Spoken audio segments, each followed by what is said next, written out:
नमस्कार विद्यार्थियों, मैं विद्युत कुमार एक बार फिर से आप सबों को अपने YouTube चैनल में स्वागत करता हूं। आज मैं फिर से 10वीं कक्षा का जो है एक्सरसाइज 1.4 जो है सॉल्व करने जा रहा हूं। तो एक्सरसाइज 1.4 को सॉल्व करने से पहले कुछ महत्वपूर्ण प्रमेय है उसके बारे में थोड़ा सा चर्चा कर लेते हैं। तो पहला जो प्रमेय है वो है 1.5। तो चलिए 1.5 प्रमेय क्या कहता है इसको थोड़ा सा देख लेते हैं। तो प्रमेय 1.5 का कहना है कि मान लीजिए x एक ऐसी परिमेय संख्या है जिसका दशमलव प्रसार शांत है, तब x को p/q के रूप में व्यक्त किया जा सकता है। यानी हम उन परिमेय संख्याओं को p/q के रूप में लिख सकते हैं जिसका दशमलव प्रसार शांत होता है, जहाँ p और q जो है वह सअभाज्य है। यानी कि ऐसा कोई भी उभयनिष्ठ गुणनखंड एक के अलावे यानी एक को छोड़कर p और q का कोई भी उभयनिष्ठ गुणनखंड नहीं है, उसको हम लोग सअभाज्य कहते हैं। जहाँ q का अभाज्य गुणनखंड जो है, ये जो p/q के रूप में रहता है, q का अभाज्य गुणनखंड करने के बाद उसका एक यूनिक पैटर्न 2n × 5n के रूप में प्राप्त होता है, जहाँ m और n जो है वो ऋणोत्तर पूर्णांक है। ऋणोत्तर पूर्णांक मतलब हुआ कि ऋण में नहीं, यानी माइनस में नहीं, माइनस को छोड़कर, नॉन निगेटिव इंटीजर्स। तो इस प्रमेय का इस्तेमाल हम 1.4 को जो है सॉल्व करते समय देखेंगे कि चाहे कोई भी परिमेय संख्या हो जिसे हम p/q के रूप में लिखते हैं, अगर उसका दशमलव प्रसार शांत होता है तो यह अनिवार्य रूप से यह कंडीशन उसमें लागू होगा कि उसका जो q का जो अभाज्य गुणनखंड होगा, उसका जो पैटर्न होगा वो 2n × 5n के रूप में होगा। ये है प्रमेय 1.5 का कहना। इसी तरह एक और प्रमेय है, वो है प्रमेय 1.6। उसके कथन को भी हम लोग देख लेते हैं, काफ़ी इम्पॉर्टेंट प्रमेय है। तो चलिए देखते हैं क्या है इसका। तो प्रमेय 1.6 कहता है कि मान लीजिए कि x कोई x बराबर p/q कोई एक परिमेय संख्या है। ऐसा परिमेय संख्या है कि q जो है इस फॉर्म में है, यानी 2n × 5m के रूप का है, जहाँ m और n क्या है, कोई ऋणोत्तर पूर्णांक है, यानी नॉन निगेटिव, यानी वो निगेटिव नहीं बल्कि पॉजिटिव। ऋणोत्तर पूर्णांक का मतलब होता है कोई धनात्मक संख्या। तब जो x का दशमलव प्रसार होता है वो शांत होता है। एक तरह से हम अगर देखें तो प्रमेय 1.5 और प्रमेय 1.6 क्या है, एक दूसरे का विलोम है, यानी एक ही कथन को दो तरीके से लिखा गया है।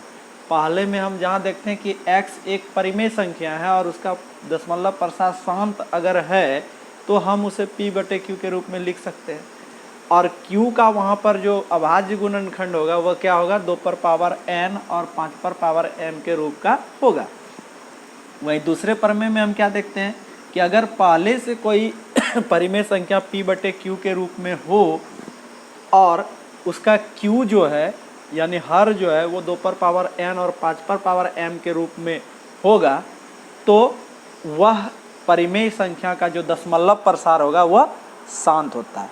यानी अगर पहले से ये 2n और m हो q का मान, तो वो उसका एकदम पक्का ये है कि वो उसका दशमलव प्रसार शांत ही होगा। और अगर किसी का दशमलव प्रसार पहले से है कि शांत है तो उसका ये सही है, ये बात परफेक्ट होगा कि उसका q का जो अभाज्य गुणनखंड होगा वो 2n × 5m के रूप का होगा। अब इस दोनों का जो है एक और प्रमेय के कथन को हम लिख लेते हैं, वो प्रमेय है। तो प्रमेय 1.7 का कथन है कि मान लीजिए कि x बराबर p/q एक परिमेय संख्या है। वो परिमेय संख्या इस प्रकार का है कि वहाँ q का जो अभाज्य गुणनखंड है अर्थात हर का जो अभाज्य गुणनखंड है वो 2 पर पावर n और 5 पर पावर m के रूप का नहीं है, जहाँ m और n क्या है, कोई नॉन नेगेटिव इंटीजर्स है यानी कोई ऋणोत्तर पूर्णांक है। तब कहता है कि x का जो दशमलव प्रसार होगा वह अशांत होगा और साथ ही साथ आवर्ती होगा। इस बात को आप ध्यान में रखें, ये काफ़ी इम्पोर्टेंट थ्योरम है कि अगर कोई परिमेय संख्या p/q के रूप में है और वो पहले से यह पता है कि इसका दशमलव प्रसार शांत है, तो उसका जो हर होगा अर्थात q होगा, उसका जो अभाज्य गुणनखंड होगा वो हमेशा 2 पर पावर n इंटू 5 पर पावर m के रूप का होगा। और अगर कोई परिमेय संख्या पहले से ज्ञात है और वो p/q के रूप में है और जहाँ q का मान जो है वो 2 पर पावर n यानी q का जो अभाज्य गुणनखंड है वो 2 पर पावर n इंटू 5 पर पावर m के रूप में पहले से अगर दिया हो, तो ये बात पक्का होगा कि उसका जो उस परिमेय संख्या का जो दशमलव प्रसार होगा वो हमेशा शांत होगा।